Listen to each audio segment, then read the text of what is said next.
the actual donation. But the whole process of blood donation, 20 to 25 minutes.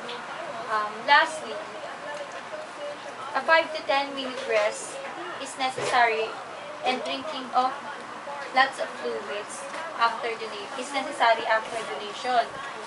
Because if you stand right after the actual donation, you may faint or you will feel dizzy because wala na yun. And the 5 to 10 minutes rest will help you regain your lost energy. Tapos na. But how much and how often can a person donate blood?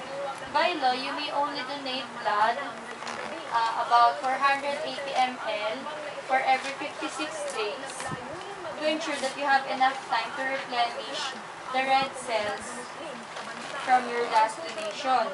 The body replaces all of its lost blood volume within 48 hours after donating blood. However, the replenishment of the red blood cells in our body takes a little longer, about 4 to 8 weeks.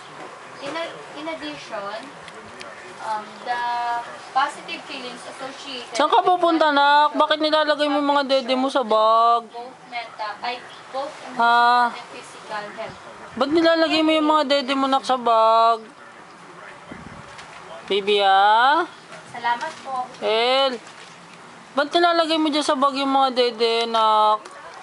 Pasok ka na ba? Saan ka pupunta? Mag-i-school ka na ba, nak? Papasok ka na sa school, baby. Bye-bye! Sarado mo na. Nahulog yung mo, dede mo. Bye-bye! Bye-bye. Bye-bye! Bye-bye. Hindi pa sarado eh. Pasok ka na sa school. Bye-bye na, flying kiss na sa Bye-bye, amin. flying kiss na. Bye-bye! Pasok na, pasok na. Bye-bye, daddy. Bye-bye, mommy. Katok ka dun sa pintuan. Dito ang palabas! Ayun ang palabas doon, sa kabila. Bye-bye. Bye-bye.